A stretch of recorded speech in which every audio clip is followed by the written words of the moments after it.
Welcome, welcome. Happy Monday. Happy September 29th. Thanks for being here today. I'm Teresa, MPC Director. I have just a few announcements to share. This Friday at 12:15, October 3rd. Is that what? Yeah, Friday, October 3rd.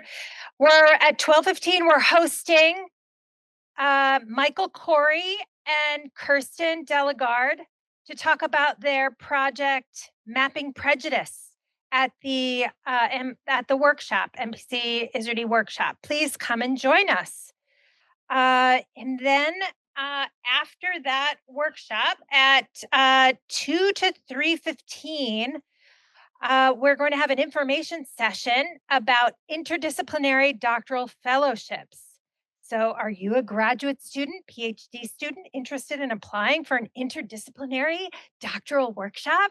We have two IDF fellows here studying at MPC and LCC this fall, this year, but learn what makes a strong IDF application uh, and meet representatives from several participating centers, and they'll discuss their own application processes, deadlines, and the IDF experience. This is an only online experience, so please do not show up in person because there will be nobody here. But there are sheets back there with the QR code if you are interested. All right. So please join me in welcoming our speakers today, Dr. David Haynes and Dr. Helen Parsons. Dr. Helen Parsons is an associate professor in the Division of Health Policy and Management at the School of Public Health. Her research focuses on the benefits, risks, and results of healthcare interventions so that patients, clinicians, and policymakers can make more informed decisions. And David Haynes is an assistant professor with the Institute for Health Informatics here at the University of Minnesota and co-director of the Iserdy Summer Fellowship Program. He is broadly trained as a health geographer who uses cutting-edge spatial analysis methods to understand our knowledge of health and cancer disparities.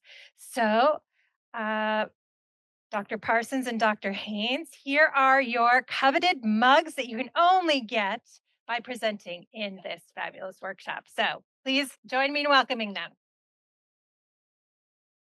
Thank you.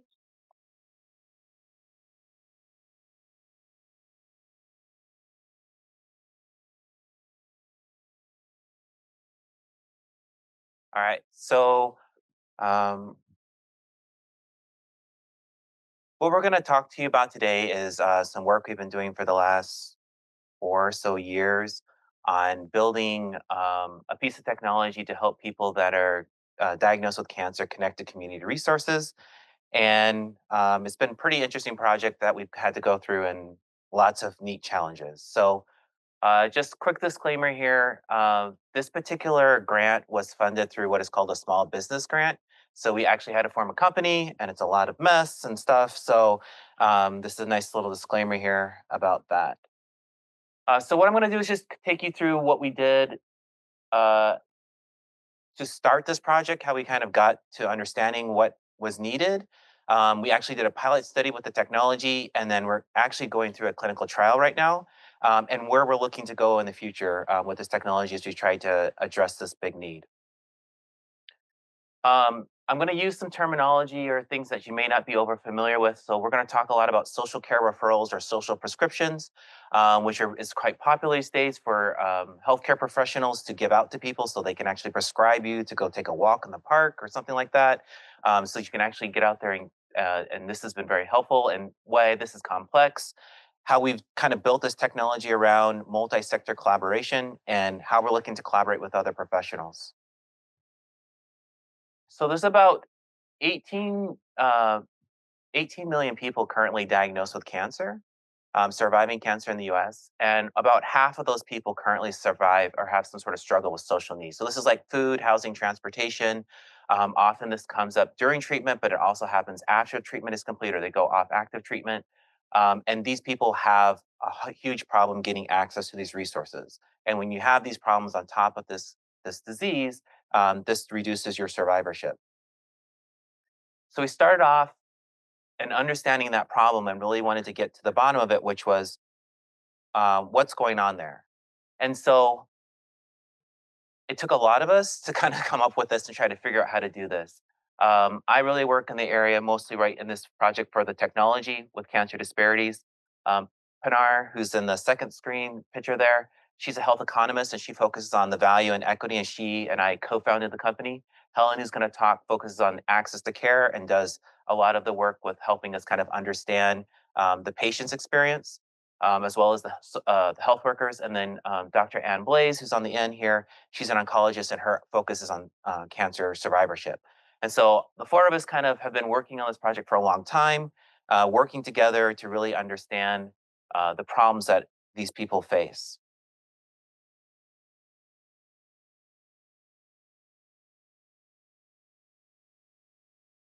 Okay, so I'm going to talk a little bit about the phase one part of the intervention. So the phase one was really thinking about how do we develop a prototype of a technology that we can then expand and build on and test more rigorously.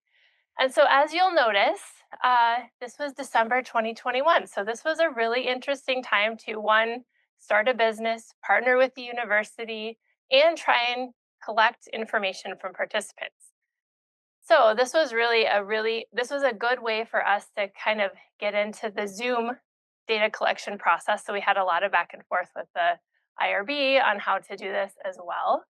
But overall, what we wanted to do is really understand as you go through your cancer journey from being diagnosed, being treated, in cancer survivorship, where are the key points that you need support? What kinds of support do you need?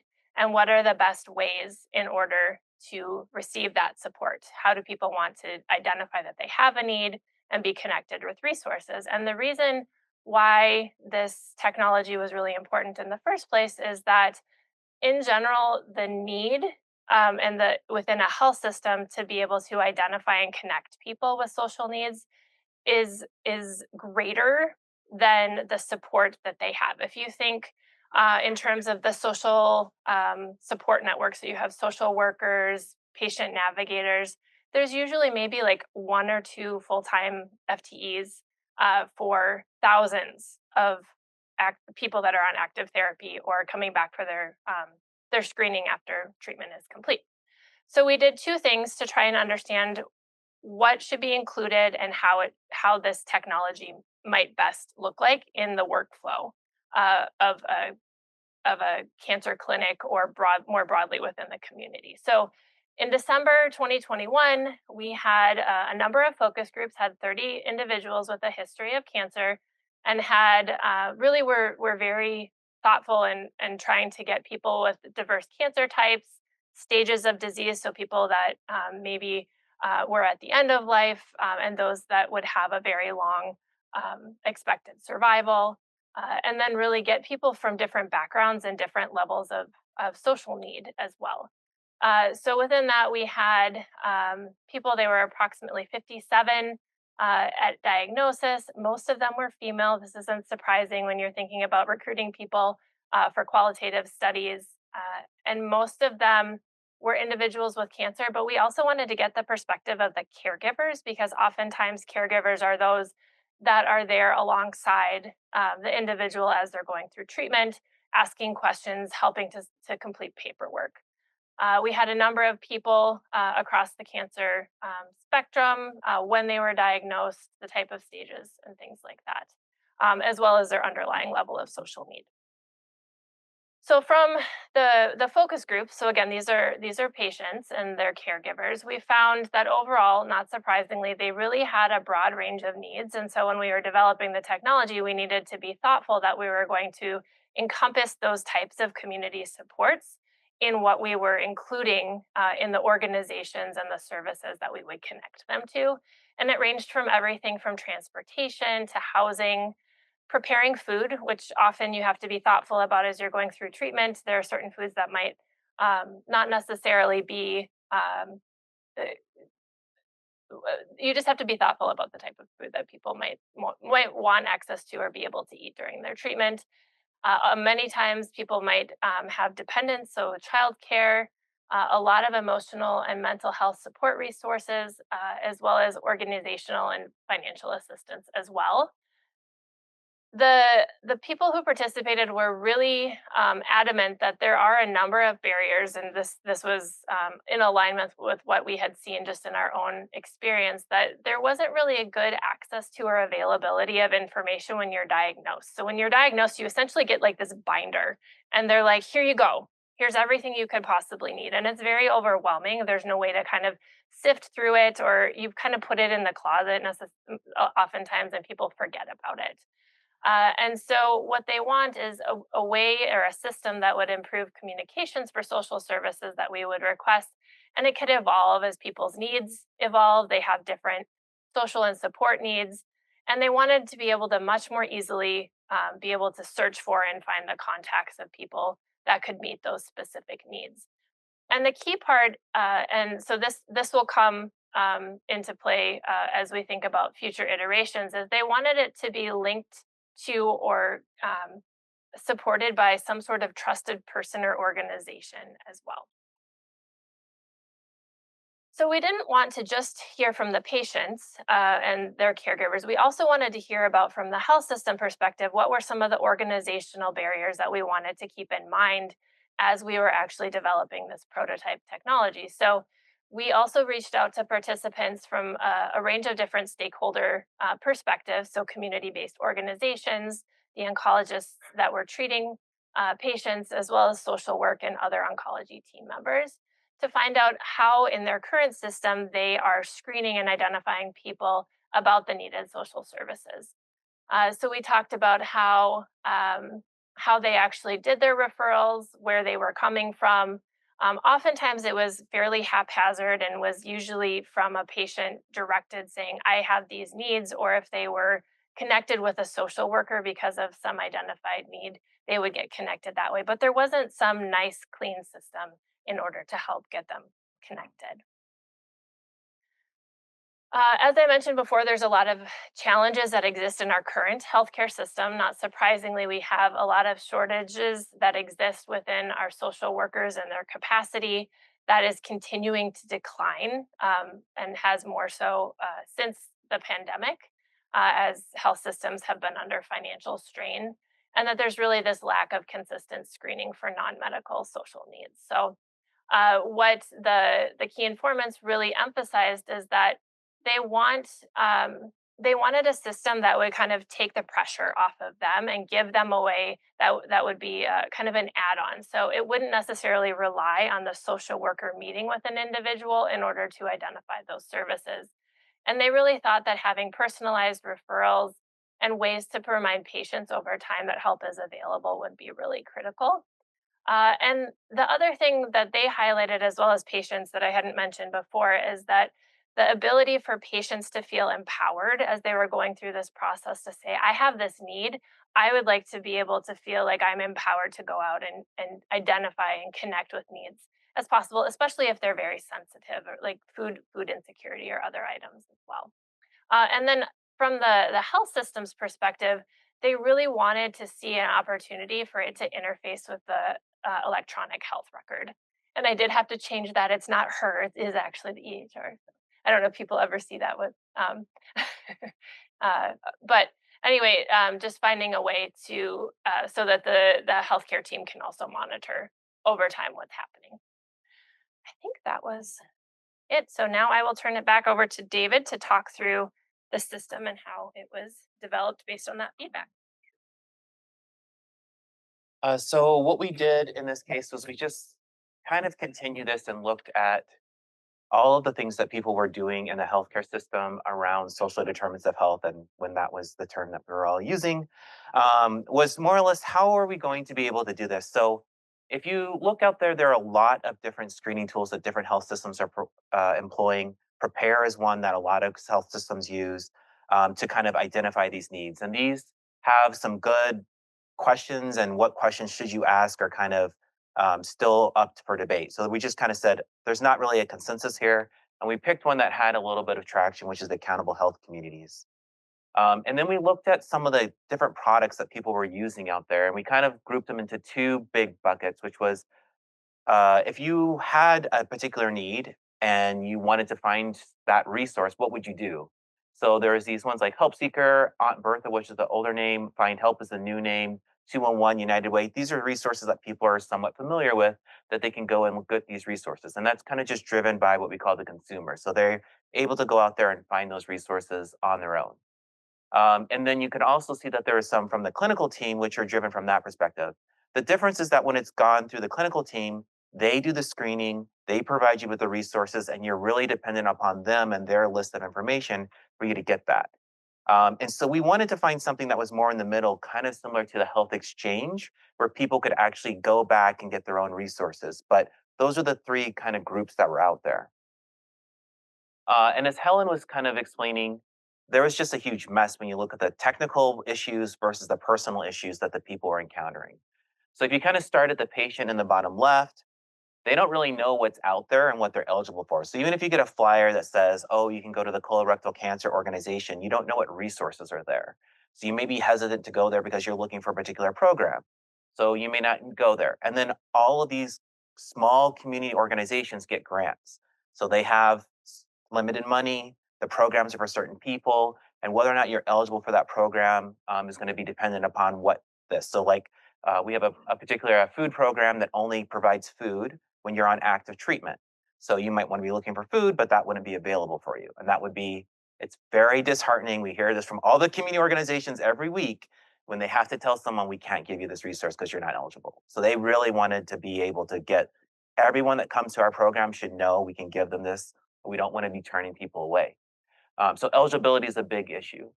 And then within the healthcare system, they just had this real issue was even when they give you this binder of flyers or they hand this piece of paper to you and you say, go to this place, they never know if you go. So they have a huge issue with not understanding if anybody ever went to get that resource, if they're giving out information to a program or an organization that's closed. And we saw a lot of these programs and organizations closing during COVID. There was huge turnover. And so they just didn't know what was actually available for people to use. And then kind of just looking around the loop, like if you're a community organization, you can't share information back to a healthcare system. That's so much legal issues for to run into. If a patient has a new need, then they have to make a new appointment with their doctor to get a new list of information for that. So how can you empower that patient to get their own resources when they need them at that moment? So if they're up at night because they're having a problem and they need a resource, they can look on their phone and go and do something. So we decided to develop what our app called ConnectedNest, and that was our way to try to solve this. And I'll kind of take you through this, but the idea here is that we wanted to make a platform that exists outside the healthcare system that allows patients, community organizations, and the healthcare team very broadly to all work together in a different sort of structure. And so we had a lot of fun. I had a lot of fun doing like 48 different user tests as we were building this, talking to lots of patients and community organizations and trying to understand what we build, how it would work. I'm not going to take you through those user tests, but I'm going to kind of explain to you what we kind of came up with at the end, which was our overall kind of goal for the technology. So here we have our patient. They're going to use the mobile app. We have our community organization, which is going to use the web portal, and then we have an EHR-facing interface for the clinical team. And again, that's really broadly defined. So we imagine that our patient, during a clinical encounter, will be approached by someone in the front desk or a social worker and say, we would really like for you to get this app. The app comes with the ability for you to screen on your own device your own social needs. So we have a screener built in there. We found out we were talking with the patients, like they really didn't really want to disclose some of this information to people because they feel like they're being judged as they're disclosing, if they're giving away this information. And so they really didn't want to disclose all this thing. So you're on your phone, you're able to go ahead and go through the screening tool yourself, identify your needs, and then when you choose some of your needs, we start providing you a list of the community organizations. We just didn't feel like there was a real need that you needed to go to your provider to give you the new list of information, right? You can just go straight to the community organization. And so here we provide you the information about the program. So If you're talking about food, there might be a food shelf, there might be a food delivery program. You would get a listing of all those programs. We would rank them for you, and you'd be able to choose the program you want to go to and select that service. The hardest part is making the directory, right? Because anybody can make you connect, but how do you keep that directory updated? How do you keep it active? How do you keep everything listed? And when we worked with the Minnesota Cancer Alliance, which is about 50 different community organizations in the state of Minnesota. And so they were all extremely excited about this because they have been trying for so long to work together in a real way. And this technology became a way that they could actually all work together. And so they were excited. They were like, all we have to do is fill out this little form and people can reach out to our organization. That meant not all of them had to make their own little apps, which they were kind of debating but didn't have money for. They all didn't have to just kind of stay recruiting through Facebook, and that meant that they all wouldn't have to worry about the disconnect between the relationships with different healthcare systems. And so what they do is they basically fill out a form. We keep kind of changing it over time that lets them understand some basic requirements of the program, the needs it serve, things like that. And we actually, I don't know if COVID was really good, but we learned a lot through COVID was that the community organizations were changing so rapidly, and we really needed to be sensitive to their needs. And so we started putting in things there that would help them, like capacity. So if a program had if it was a food truck gift voucher that they had 50 for, and they only have 50, they don't want to have 60 people showing up. So once 50 people click on it, it disappears from the app. So just little simple things like that that would make it easy for them to not manage because they are part-time staff, some full-time staff, and we really wanted to make it easy for them. So we put in dates and things like that that would allow them to be able to do this. And in addition, we built in some chat capabilities so they could actually communicate with those people. So sometimes you get information and you need more. So you wanted to be able to talk directly with that person and get the right information you needed. We didn't really feel that there was a huge difference at the moment in time between the healthcare system and what the clinical team, or sorry, the healthcare team and what our community organizations were doing. So we kind of modeled it off the same sort of way, but understanding that the healthcare team really also wanted to make sure that when they give referrals, or if they wanted to be able to give referrals, and how would they do that? So we built a particular referral system, which I'll show you in a minute, that allows them to actually refer without sharing patient information. So this is a huge problem. If you're a provider and you're working with a patient and they have a need, you have to have them on the phone with you as you call an organization and say, "I like so and so to go here." And so we really wanted to design that so that they could participate fully, but not disclose and have a whole bunch of HIPAA issues. Again, when you have these provider-driven systems, you have a whole bunch of legal agreements all the community organizations go into. And we were finding that the community organizations themselves just didn't have the legal capacity to enter these things. So in this case, what I'll kind of show you is what happens in the referral. When the provider sends a referral, it doesn't actually go to the community organization. It goes back to the patient. So it's kind of the provider actually views the world through the patient's eyes that they're looking at. So it sees the ranking and it sees what matches that patient's criteria, and then it sends it back to the patient. And now the patient looks at it and then they decide to connect. So there's no disclosure of any information on the provider side or any community organization side. The patient's always choosing to do the connection. So in this case, they can actually see when the patient connects. They can actually find out information about this.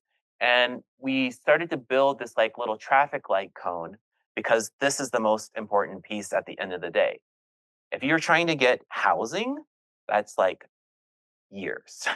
But if you're trying to get something like food, right, it's a quick response. And we really wanted to make sure that people knew how long it would take for them to get something, and what that step is in that process. So if you're working with a patient, you will be able to actually really understand where they're at in that journey and help them get across those resources.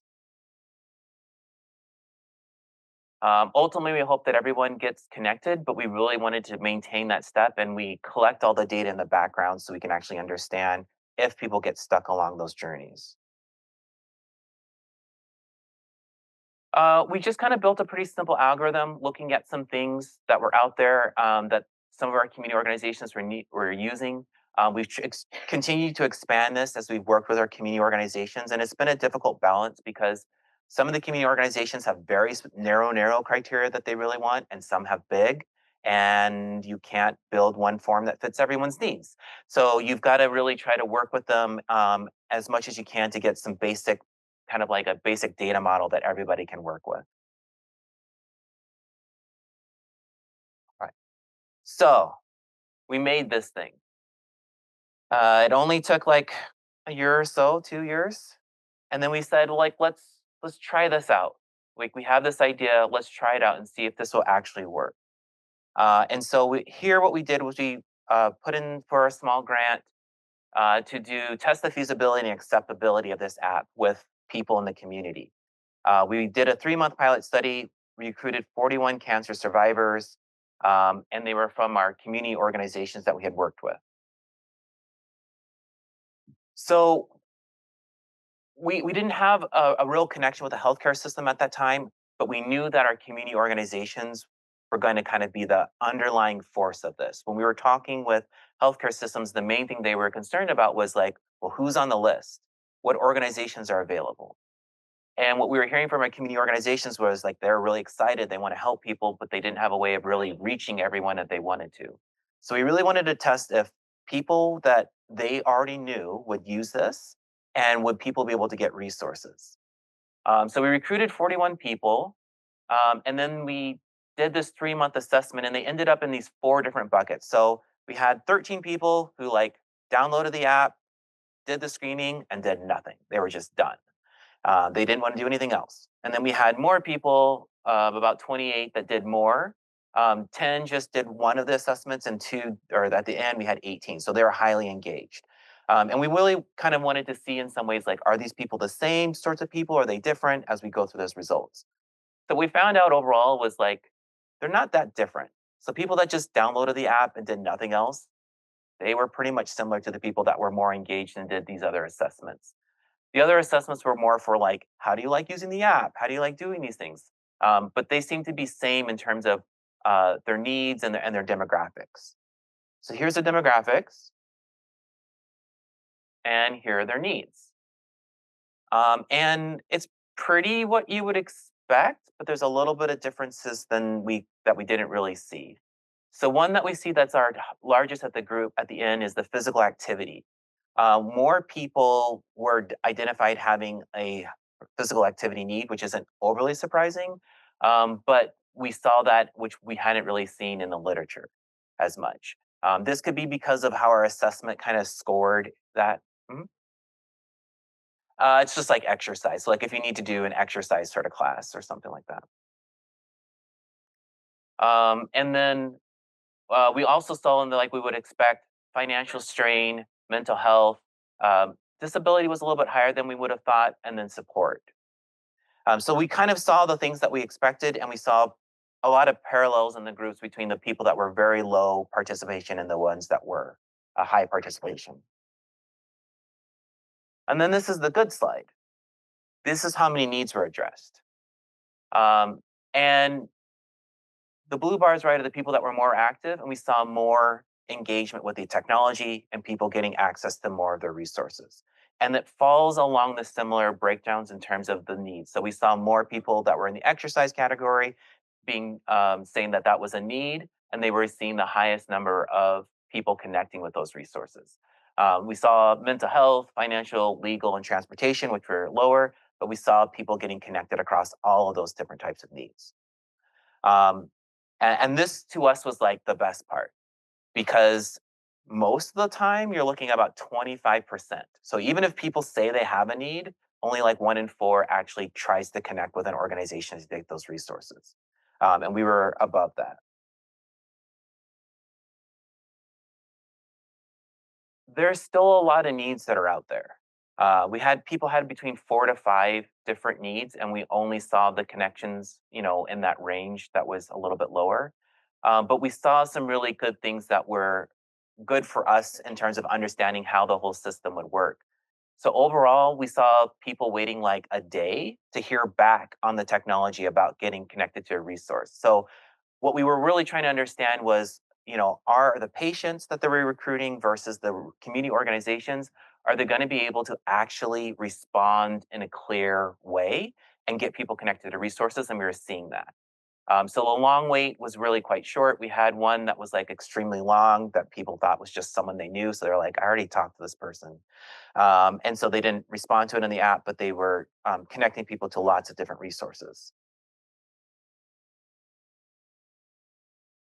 We also asked them about what they liked about using the app. And we found out that most people really enjoyed like finding the services they were looking for. So they're like, I was looking for something, I was able to find it. I liked that it was on my phone. We were actually surprised that people didn't dislike as much the assessment. It's quite long, it's about 26 questions, which to us has been like, who's going to answer them all? But people were actually pretty okay with answering and completing the assessment and found it to be useful. And then we didn't see as many people saying anything about the referral updates, was what we were also kind of looking to see. So if you got connected to a program, did you get a message back letting you know and passing that information through? That wasn't as important to people as we found. And interestingly, the highest thing was the amount of resources available, and the highest thing that they didn't like was the amount of resources not available. Right? So they liked that we had all these things, but they were like, and we want more. And so they wanted more things, and there wasn't like a clear like we want this program that was missing. It was just like we need more. And so that's been hard to figure out like what is it what they're looking for, but it's a clear need that these people have, which is we need more resources, and it's hard to sometimes find where they are. So we had done a lot of work to organize them into different categories, and that may have not been as effective for everyone because there were things that they didn't have. But it was very, very cool to see that it's the resources that people are looking for, and the technologies overall kind of fitting its goal. So after we completed the kind of that, we also interviewed a select group of the patients to kind of ask them individually in the interviews, like, what did you think? And I'll just let you read this quote here for a second, and then I'll talk.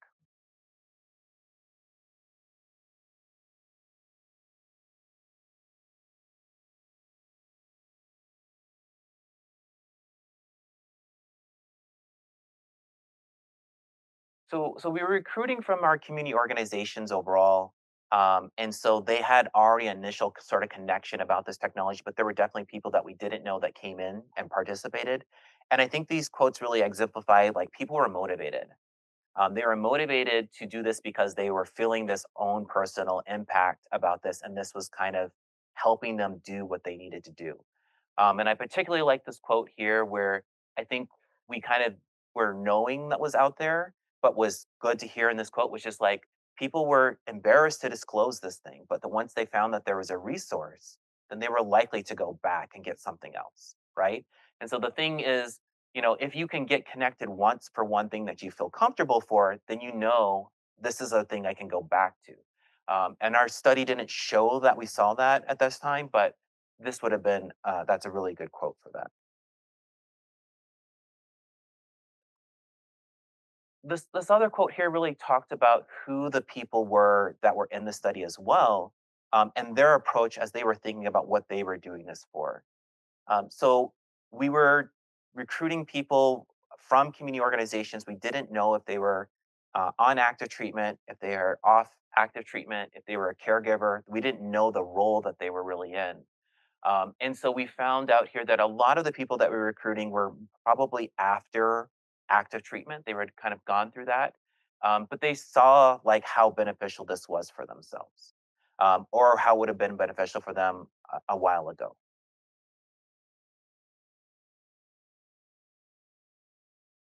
So we don't ever forget our community organizations because they really, really do a lot of the work for all of this. And so we also talk to them to understand their perspective of this. So we interviewed about 9 of the community organizations, and we asked them some questions about how they felt the clinical trial went, or was it just not a clinical trial, just our pilot. And we organized these themes around the REAIM framework. So we looked at adoption, reach, implementation, and maintenance. And for adoption, we really wanted to know, like, so why did you as an organization decide that you wanted to do this? And we found this out to be so true. Cancer organizations are like terrific. People get affected by cancer in their life, and they're very passionate about this, and they form their own community organization. And they're extremely passionate about this, and they want to do something, but they're like kind of isolated, right? And so being isolated for them can be a little bit difficult because they don't have a way of connecting with the other organizations in the same cancer community. And so they really wanted to try to connect. And we did a lot of community meetings where they'd all come together and share about their experiences. And that just hadn't happened regularly for them for a while. And so it was an opportunity to hear what other folks were doing. And so this was really a good way. And as we've continued to do this work, every community organization will say, like, we'll say, like, how many people of the organizations are you connected to? And everybody will give us 10. And we know there's 50. Nobody has the same group, right? So they're always missing some people and don't know what's going on. And this became a really helpful way for them to know what was going on in the community. And then there was this idea of reach. Like they just really thought that they had services available that people just weren't using. And then they'd get a call and then, it'd be late, so late. And they're like, why didn't they know? And so they really wanted to be able to get stuff out there right into the patient's hand as quickly as possible. And so just being able to be out there more was going to be great for them. This is the same thing. And then the implementation, I think, was really important as well because they were really looking at this as something that they just didn't have across the system, and they were trying to figure out ways to do this. And it's just was a huge undertaking that none of them were able to do because each of them were really focused on their own worldview, and being able to step back and just kind of see what was common across the group was very helpful for them. The other thing that they liked is like they were just a part of this, right? We brought stuff to them when it was like made from duct tape and they got to take it apart and they got to say like I don't like this and I don't want it to look like this, and they got to be a part of that creation process, and that was just something that typically isn't done for them, right? So they were not a part of that. They're a part of that process from the beginning to the end, and they really appreciated the fact that they had a voice in the way that technology looked and felt. Okay, are you coming back up? I think you. Yeah, I can talk. So, especially in this funding environment, we were so excited as a group to be able to take this from the phase 2 SBIR award, where we're developing the technology, to now it's a similar kind of sister program. It's the STTR program, it's the Technology Transfer Research, yes, program. They're both funded through NCI, and they're this mechanism. And so this is really allowing us to build out some more capability that we learned about in phase 1 and our pilot, and then more rigorously test how the technology works in practice through a clinical trial. So we're happy to talk about this offline, or if any of you have questions around how we have actually set up both the phase 1 and the phase 2 award, and the partnership between the company Xanthos and the university, and how it actually worked with the IRB, and that got very complex with conflicts of interest. And so, navigating that, we're happy if anyone has questions to talk about that as well. But for this STTR, which is currently in process, we are recruiting.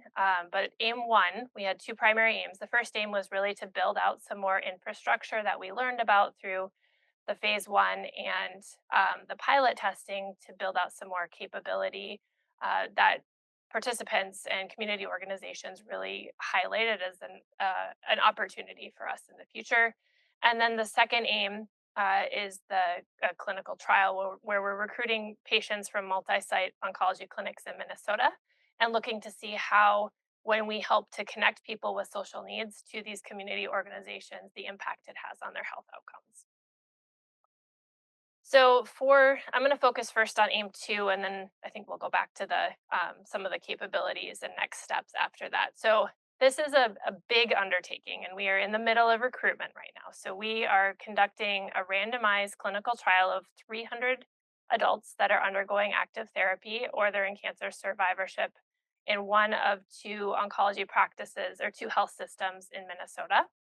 And uh, once we recruit them, they are either assigned to receive ConnectedNest or usual care for connecting on their own to community services. And we will be collecting or are collecting patient reported metrics when they enroll and then at 30, 60, and 90 days. And the primary outcome that we are focused on is first, how many are actually connecting with social and community services. And then also looking at some of the more health related outcomes, such as quality of life and some exploratory measures, such as their self reported technology use, their adoption of it, how timely the request was from community organizations, and then some of their healthcare utilization, like emergency department visits, reductions in barriers to attending appointments or compliance with treatments, which, if you think about it along the continuum, if you're having fewer issues with your transportation or having some of your other social needs met, you're more likely to be able to engage in the healthcare that's been recommended. And then we'll also do some qualitative feedback as well at the end. So this is just a visual. I'm a picture person. So we have two wonderfully engaged oncology practices in Minnesota that have multiple clinics, and we're well into our recruitment. And so we often get this question, especially from the social work team, of like, well, what does this mean? Like, are we asking you to change because we're recruiting from their workflow? Are we actually asking you to change, how we're connecting patients? And the answer is no. This is like a supplement. So we're not asking them to change their connections with the social work team. It's just we're trying to take some of the burden off of the social work team by giving them this additional resource and then measuring some of these outcomes as well. Okay. No, I got all twisted about that.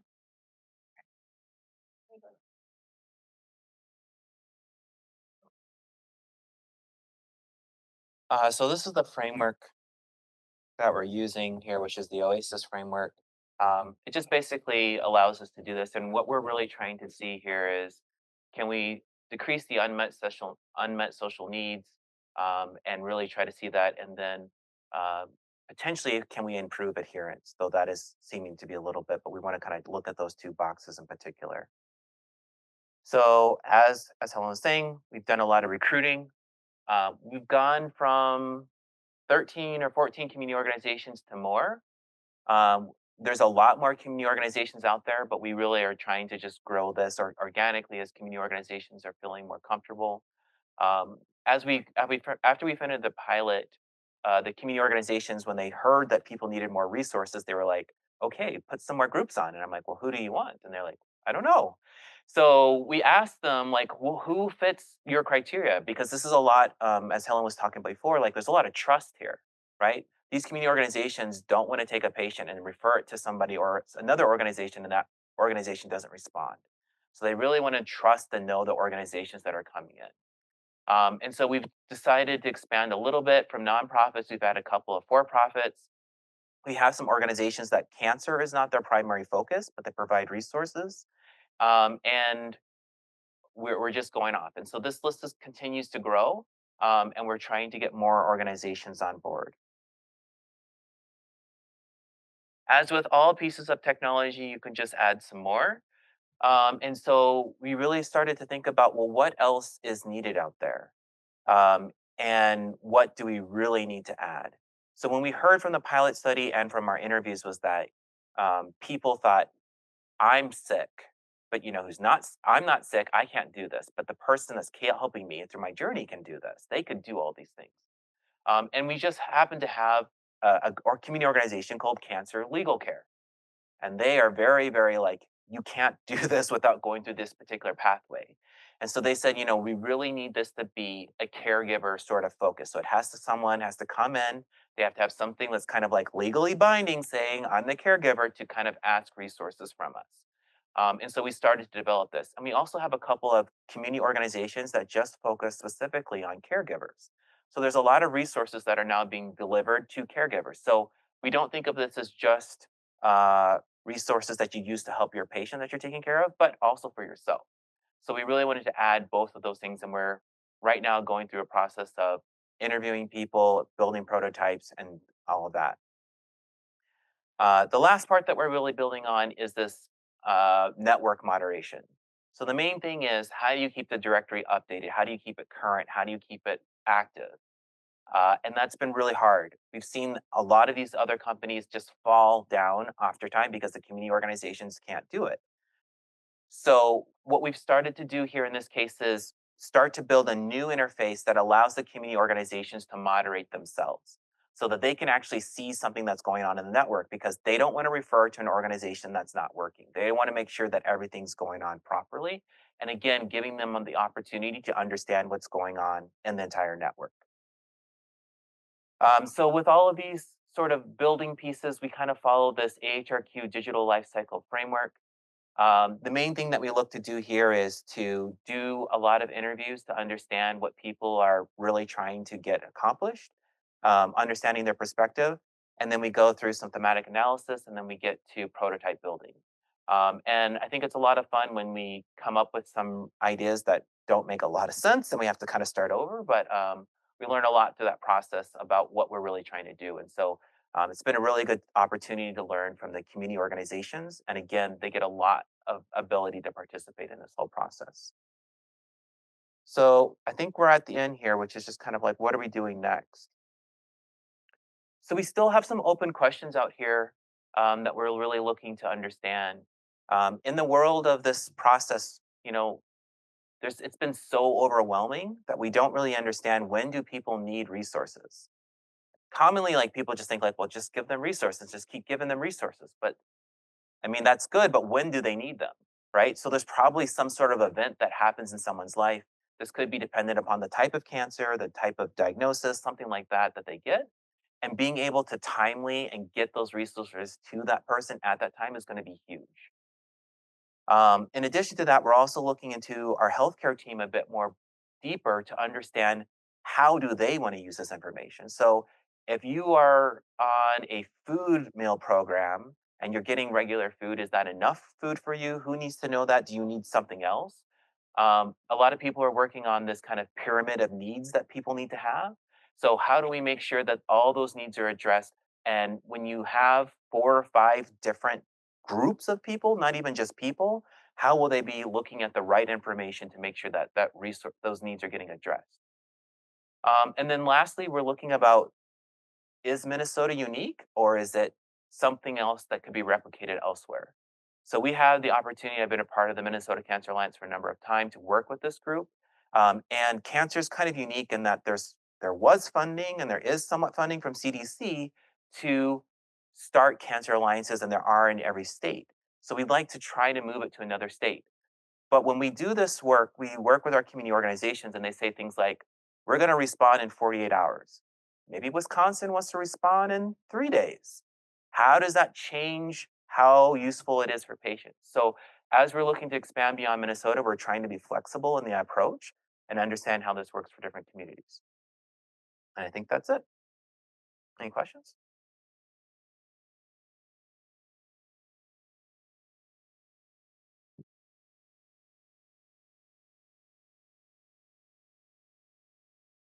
Thank you.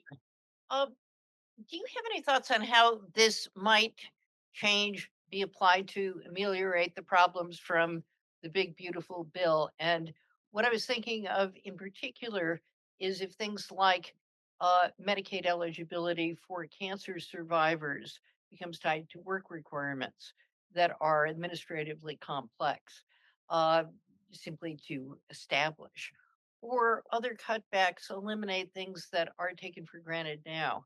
I mean, do you see what you're researching as helping to fill those gaps? Sorry. Um, well, okay, so I'll start by saying that like many of the organizations that we have in our network rely on a lot of both federal, state, and other private grants. And so if those go away, it lessens the ability of those community organizations to be able to fill those needs. But specific to your question around some of the insurance requirements and eligibility, we have strategically partnered with certain community organizations that have expertise in that.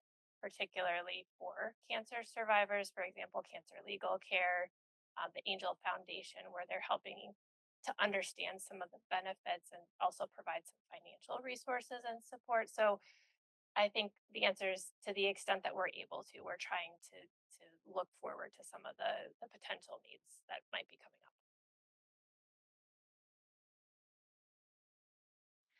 up. I was curious if you're also trying to connect people with more long-term care needs. So, like after they're, you know, their survivorship has gone on for a while, but now they're in a later phase of life where they need home care or those types of things. Is that part of the process? Yeah. So we've started working with other community organizations that do different phases of this. Um, it's been hard to understand if a resource is tied always to a particular point in life, and people don't know that. So what we're doing is trying to bring in what we call more palliative care organizations and end of life stage organizations.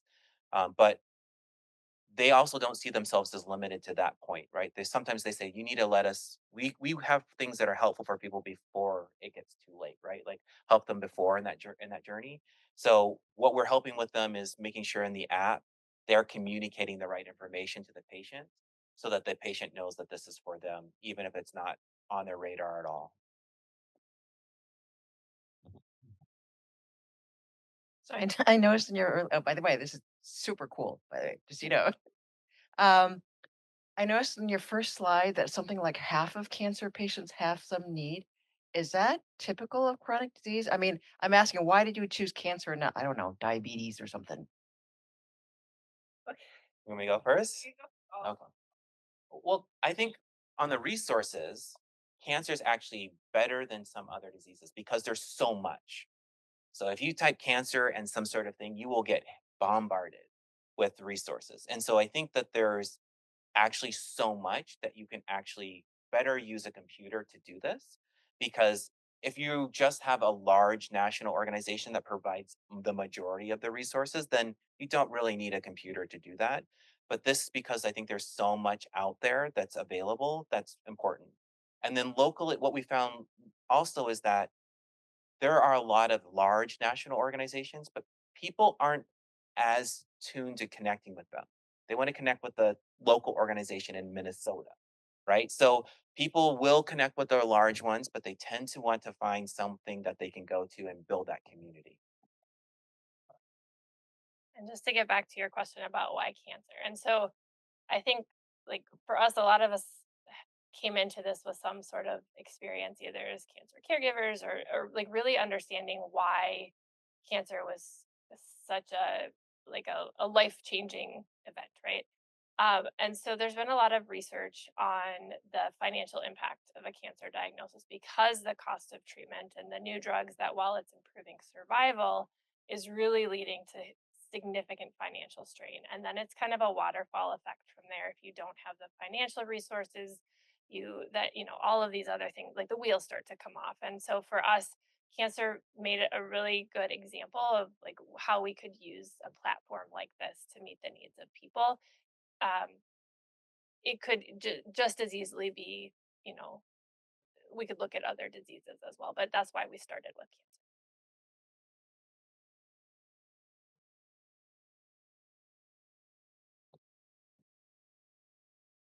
Super interesting to learn about. Thank you.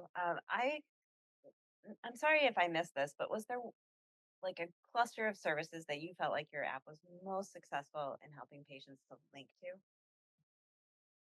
Just maybe you can do a pilot. Yeah, so in our pilot study, what we found was that the physical activity, the exercise one, was our most successful. And we found that out was that happened through recruitment as well. So the community organizations were letting people know like this is an activity, but it's a specialized activity that most people that have cancer don't really think about. And so what we were finding in this case was that uh, they didn't know that they actually had trained professionals that did a cancer focused exercise program, which was new to them. Like this was some novelty. But then they also had the trainers tell people, please do this. So we're always still trying to figure out the way that people. So like there's a large organization called Gildas Club, and they have this new member meeting. they kept putting it out there, but people were like a little hesitant to go do it because they didn't really know what it was. So we still feel like there's a lot of personal connection that needs to be happen. You need to be in a part of our organization, trust this, and think like, oh, this is for me. So I would say that we're still trying to figure out what that is, but we had great success with the exercise program. One other thing just to highlight too is that so the time frame that you're looking out for meeting needs is maybe not the ideal time frame for all services, especially those that take like a really long time. So, for example, just like the SSDI, Social Security Disability Insurance, can take months, if not years, depending on how long the process goes.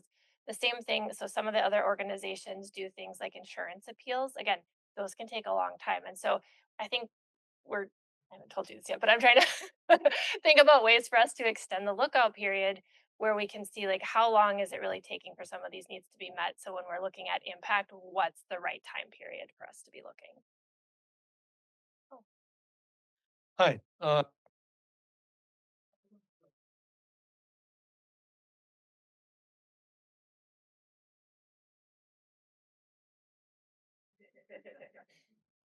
that's you. So fun. Um, so there's a lot of resources here on campus that can help you kind of get started, but it is a big process to come up with how you're doing this. And we've gone from just like concept of like how you could sell it to doing full customer discovery, building out a per member per payment plan, and all of those pieces. I mean, the last one that we got, I think the research proposal was 12 pages, and the commercialization plan was also 12 pages. So it's a dense document, but that's here. But yeah, you can. Pinar wrote a lot of it. I added pieces where I could. So Uh, just follow up. Who's for the business. Yeah, so our go-to-market strategy is that Medicare recently came out with a PIN coding, which is this idea that anyone that has a chronic disease diagnosis, you can bill their insurance for doing the social determinants of health screening tool. And then we're also looking to see that. So our goal is to sell directly to healthcare systems, and then from there, potentially go to payers, which we think this would be very beneficial for. We do not plan on ever charging the patients or the community organizations.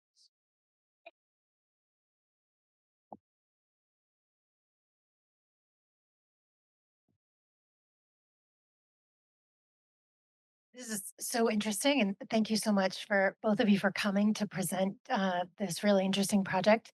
I have a follow-up question about the small business plan, and can you talk about uh, whether you would make a profit and how that would be? Is that is there a potential to make profit, and how would that be done, and would that be shared with the university? And Yeah, that's so so we had two acronyms. We had the SBIR. So that first grant was what, like 800? Let's say less than $800,000 for a year. And those ones are more awarded through NCI and NIH. And that just has to have like a 4-page idea of what a commercialization plan could be. When we went to the larger grant, we had to have a full detailed idea, and the idea is to become a for-profit company. And then we were a part of the University of Minnesota as a startup company, and then you have to negotiate an exit strategy.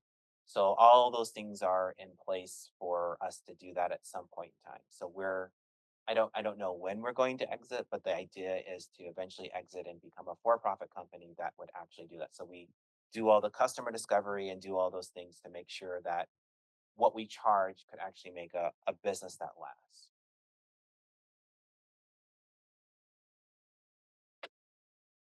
to present to us today. Thanks.